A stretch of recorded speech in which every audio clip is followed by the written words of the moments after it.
So let's just have that GPA conversation now, because it's in all the papers and there's no point in us kind of repeating the headlines and repeating the conversation. GPA are getting absolutely hammered by a large portion of the GAA sport, the GAA media, and a large portion of former players and managers for their role in all this. And I think it poses some fairly interesting questions about what people expect of the GPA. So in many respects, it seems as if they are the organisation who are a lightning rod for a lot of the issues that people have with the GAA. And some of it is because of the funding they get, some of it is because of the... Actually, I'm not sure what the genesis of a lot of it is. I'm not fully on board with the pile-on that's happening on the GPA at the moment. I do accept that they could have done more in this instance, and you would like to see a very clear delineation between them and the GAA on this. They seem very reluctant to criticise the GAA essentially. They are very clear, though, that it is the responsibility of county boards to stop managers from training players.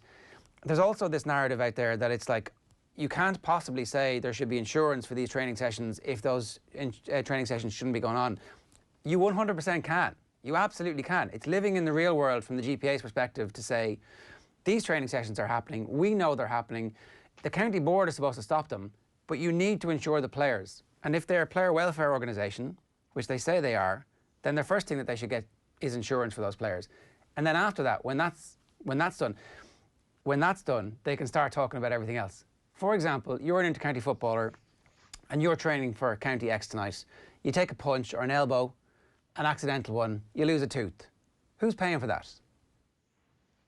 At the moment, nobody's paying for that because you're not insured.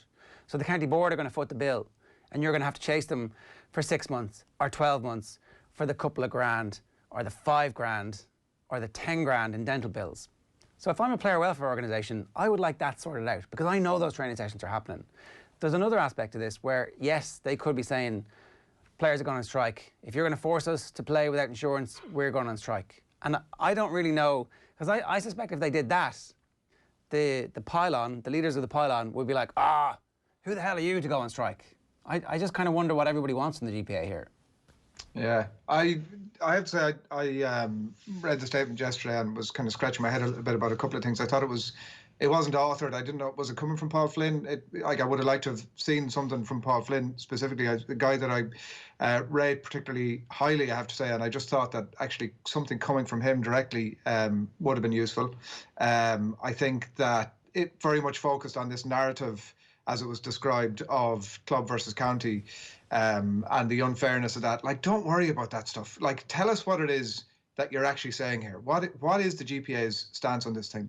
I thought it was a weak enough statement. One of the things that I frequently, when the GPA are called on to give a view on something like this, they will survey the players, right? So they'll give themselves, they clearly already have a mandate, but they'll give themselves a specific mandate to do with a specific topic. So tell us, 64% of our players are saying that they would X, Y, or Z. Like, let's hear from that. That would have been a real credible way to have actually moved the story on away from club versus county. Tell us what the players actually, what they think about this. It's obviously stemming from a lack of clarity from the very outset about whether players, once they're done with their club teams, are or are not allowed to go back with the county teams. Like that, it struck me that that is something that could be, in a statement from Croke Park, very quickly decided upon. And then obviously then after that you're dealing with the players who are still involved with their clubs and are also going back with the county teams, which is not part of the recommendations at all. So yeah, I don't know, like I think two things. I think that I would have liked to have seen something like a survey or something that gave us actually some sort of an insight into what the GPS membership are actually thinking about this. And the other thing is that I wonder would it be possible for every county board in the country to issue a statement with their position, right?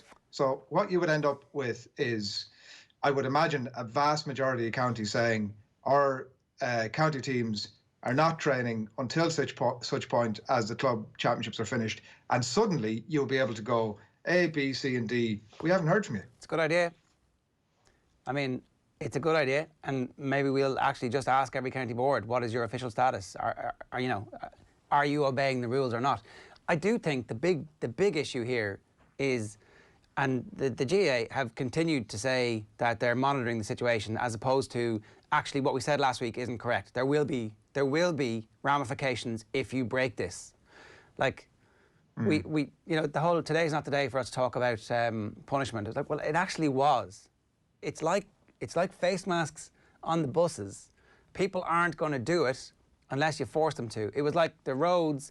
People were driving around, and then the cops came out and started having checkpoints and going, "Where are you going? Can you prove that you're going to work?" And it was like, "Yeah, I actually can." And then suddenly there were no cars on the roads.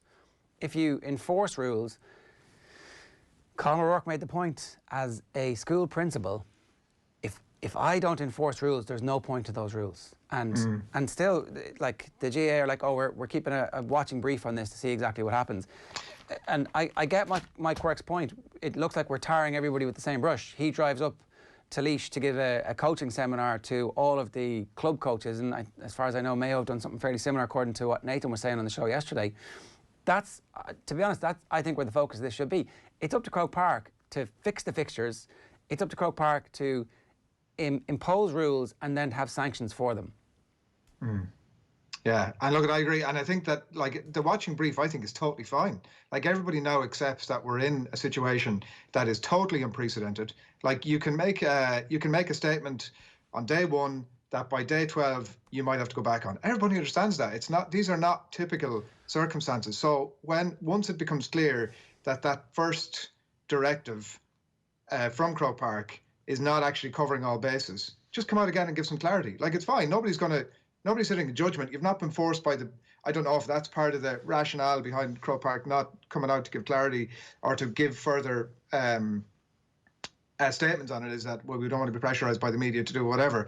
Like, everybody understands that we're now, you know, hopefully coming out the other end of the pandemic. These are not typical times. It's fine. It's true, but like, Michael Duignan is the Offaly County Board Chairman, so he wasn't speaking as a pundit on the show the other night. He was actually speaking as a dyed-in-the-wool member of the GAA who wants to make sure that everybody's playing from the same playing field. So we know Offaly are doing that. We know Derry are obviously not giving their players to the county management until Kieran Shannon says Clare are doing exactly the same. It's Laois are obviously in the papers today saying we're not taking our players until at least they're out of the championship, which seems all fair enough. So you're kind of, by the process of elimination, getting fairly close to knowing that there are some high-profile counties who are probably not obeying the rules.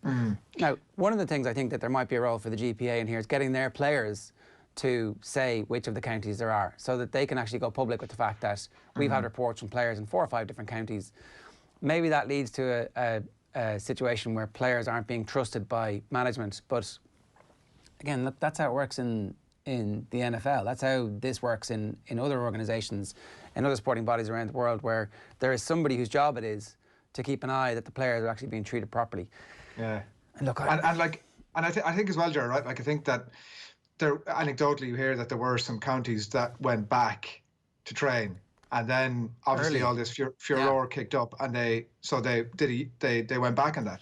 Like, that's all right. You made a mistake, and then you heard the rationale as to why you shouldn't be doing that. But you broke the rules. You broke the rules, and there should be some punishment for that. And actually, it shows that you don't really care about your players as much as you say you do. You're not really a players person if you're asking your players in the middle of a global pandemic to congregate in groups, are you?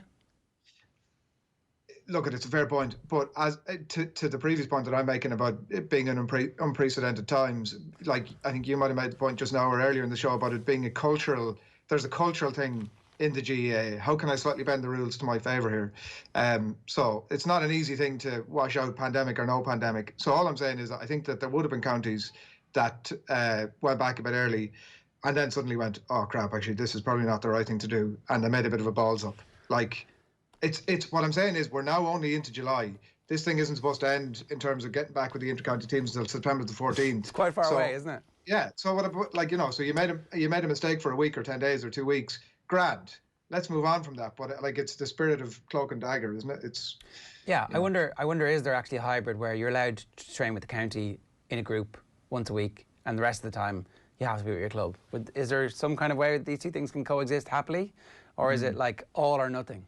And maybe, look, I think they decided that it was all or nothing, and it's 100% club and nothing else, and that's the way they want to go for it. But, you know, Rory yesterday had a good point on the show when he was talking about, Rory Gallagher was talking about there's nothing wrong with club players who play for their county wanting to be as elite as they possibly can be, and that's it's them driving the desire to train really well, and maybe the initiative that Laois are doing and that Mayo are doing, where the expertise that you have at senior inter-county level is being transfused back into the club scene. They should have always been doing that, but like, again, you know, we learn new things really quickly when we're up against the wall like we are at the moment in the midst of this pandemic. So we got to one paper so far, I think. Yeah. Everything else is essentially about that, though. Last night, goal from last night. That's Yarmolenko at the very last minute. Guardiola rules out Sancho bid as he prepares to rebuild City, and GPA tell county boards clubs should come first. Flynn's note lays out clear and unambiguous return date, but public statement insists players must be ensured to train with their counties before then. I don't think that it's in any way contradictory to say that if you're going to break these rules, you have to look after our players. I think that's like living in the real world, and you can say that it's contradictory if you want, but it's not. The Times Ireland